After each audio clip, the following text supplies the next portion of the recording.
1940. Après les débâcles, la France est coupée en deux par la ligne de démarcation. Au sud, la zone libre, contrôlée par le régime de Vichy du maréchal Pétain. Au nord, la zone occupée par les armées allemandes. Le long de cette ligne de démarcation, en Bourgogne du Sud vivait Renée.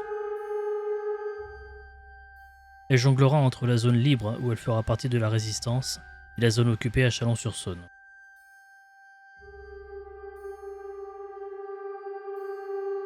En 2005, elle me raconta ses années de guerre en Bourgogne.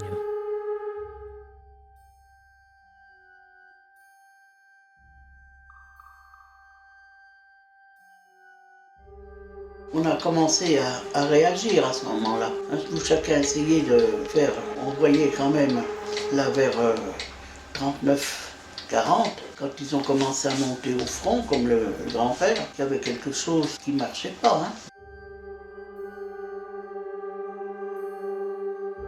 La France n'a pas dû réagir tout de suite. Les Allemands ont envahi la Pologne. C'est qu'après qu'on a réagi. Est-ce qu'on a tout de suite compris ce qui allait se passer? On s'est dit, quand ils ont envahi la Pologne, est-ce qu'ils ont dit ça va faire comme pour les autres, ça va se laisser faire? Non, je ne crois pas. On a essayé de réagir, mais on n'avait pas la possibilité en matériel surtout.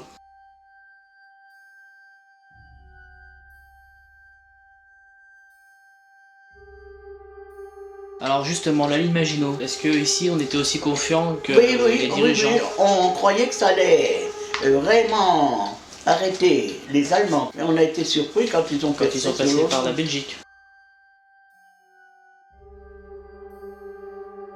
Je t'assure que c'était pas drôle, faut dire la vérité.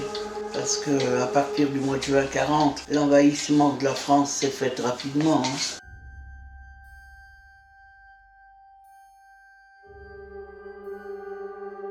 Grand-père était dans la Meuse, ils avaient reculé, ils étaient dans les bois. Et puis toutes les batteries, comme il était dans l'artillerie coloniale, toutes les batteries étaient sur le même plan.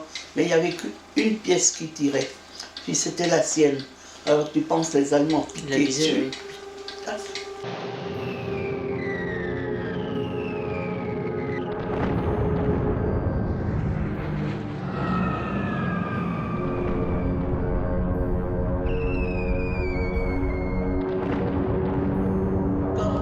Les Allemands sont arrivés, je suis donc partie de Chalon le matin à pied avec ma soeur, puisqu'on avait un vélo pour deux. Et quand on est arrivé vers ma mère, les Allemands arrivaient.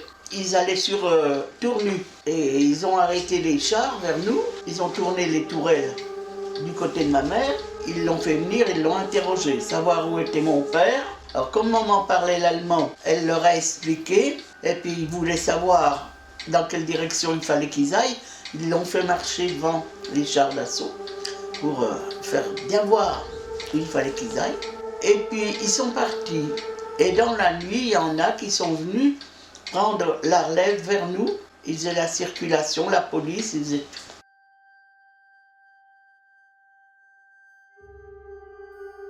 À Chalon, où on habitait, une nuit, il rentre de son travail et la maison était toute occupée. Les soldats allemands étaient dans les lits avec les chaussures. Quand mes parents ont eu l'accident et les troupes allemandes sont rentrées dans notre maison, le toit de la maison de ma mère est resté sur le toit des camions. Ils sont donc allés chercher des barrières de près pour caler le toit. Ils ont tiré leur voiture. Alors ils avaient mis un panneau pour que la Croix-Rouge s'arrête, parce que j'avais un de mes frères, le plus jeune, qui avait eu la tête ouverte. Et puis au bout d'un moment, ils sont revenus avec d'autres soldats qui avaient des accordéons et je te joue. Ils sont passés, ils ont arraché le panneau qu'ils avaient mis et ils sont partis sur Cercy. Ils nous ont laissés comme ça. Et alors, ce qu'il y avait de plus terrible dans tout ça, c'est les dénonciations.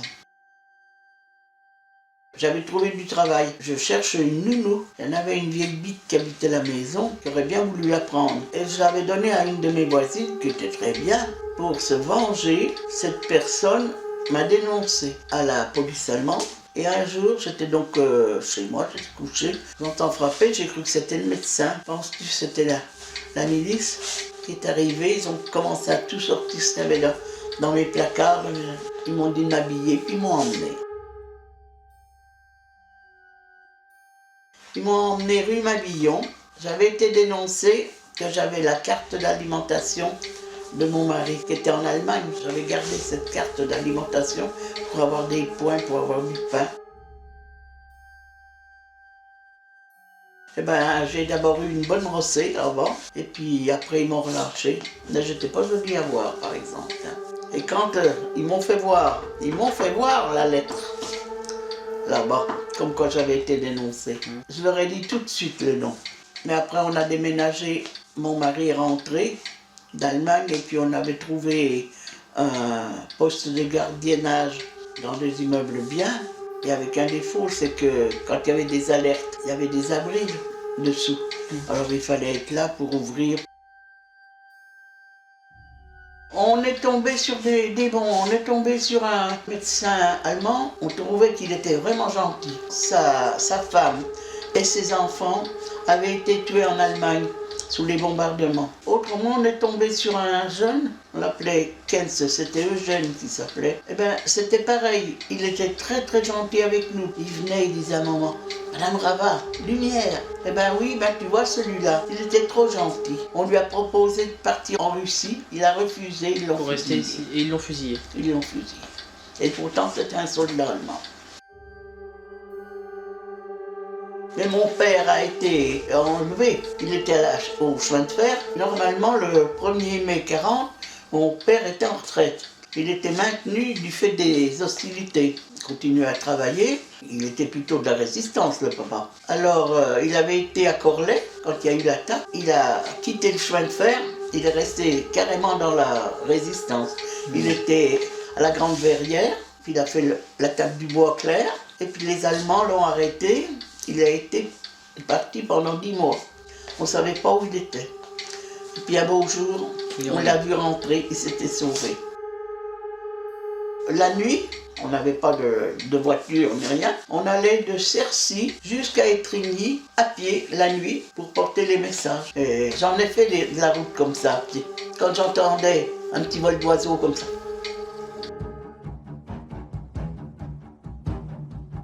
Comment vous l'avez su? Par la radio, par la presse, par les journaux? Non, par la radio. On ne prenait pas le journal. Parce qu'on a commencé à prendre le journal, nous, quand ils ont fait résistance.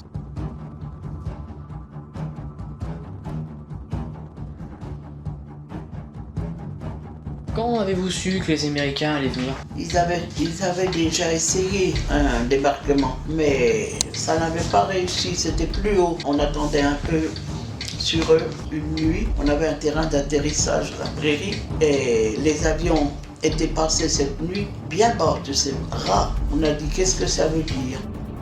C'était des parachutages. Et alors, quand il y avait des parachutages comme ça, les 2 docteurs de Saint-Jean-Loup et la résistance, puis venaient chez ma mère. Il y en avait qu'on parachutait, qui tombaient sur des barbelés ou quelque chose, il fallait les soigner. Alors ils venaient chez ma mère. Et c'est à ce moment-là qu'on a su que le débarquement était pas loin.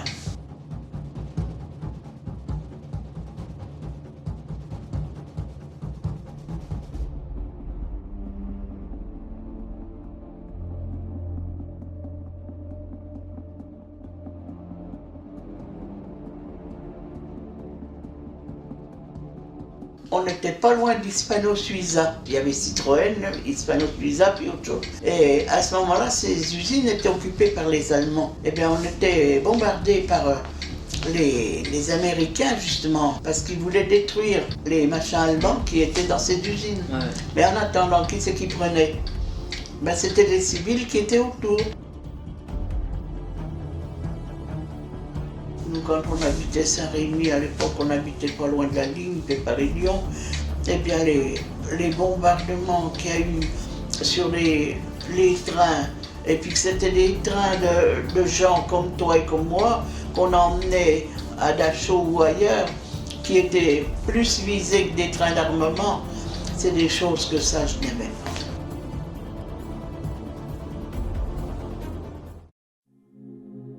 Quand on a entendu ça à la radio, on s'est dit ça y est, c'est la fin. On a dit c'est la fin. Et le plus beau souvenir que je garde, c'est de voir le général de Gaulle descendre la nuit de la Grande Armée.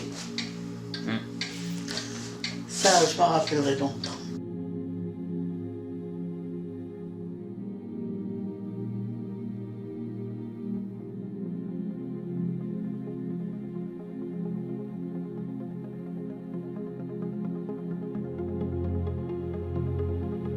Les Allemands étaient plutôt sur Cluny-Mâcon et puis sur Châlons. Et la résistance, le noyau de résistance, c'était le coin de Cluny, Saint-Jean-Goup, Monceau. Mon père, j'ai entendu un bruit de roulement sur la route. C'était des camions de résistants. Ah ben il n'a pas attendu, il a sauté dans le premier camion, il est parti avec eux.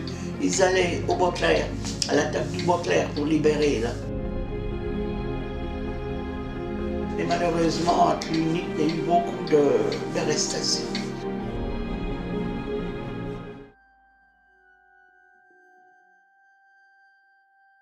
On le savait, on le savait. Il y en avait qui ne voulaient pas savoir, mais nous, on le savait. Hein. La rafle du Veldiv, moi, je me rappelle. Hein. Je me suis trouvé juste au moment où ils sont passés les sifflets, la police et tout ça. Tout ce qui était dans les rues, ils ramassaient tout. Et moi, je rentrais de travailler quand ça s'est passé. J'ai eu de la chance parce que j'étais gare Saint-Lazare.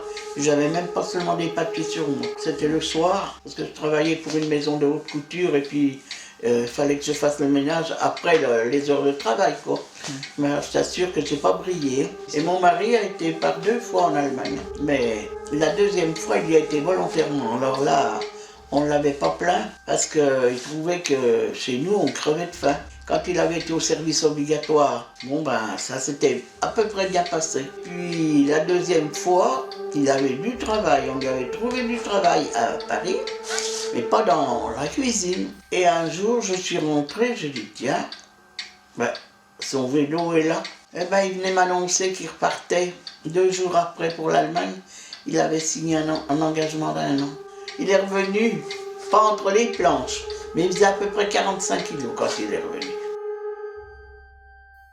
Un bonhomme du pays, là, de Courtlamblin, qui a été tué par la résistance. C'était un bonhomme qui avait été en prison, et puis les Allemands lui avaient proposé un marché. Dénonciation, libération.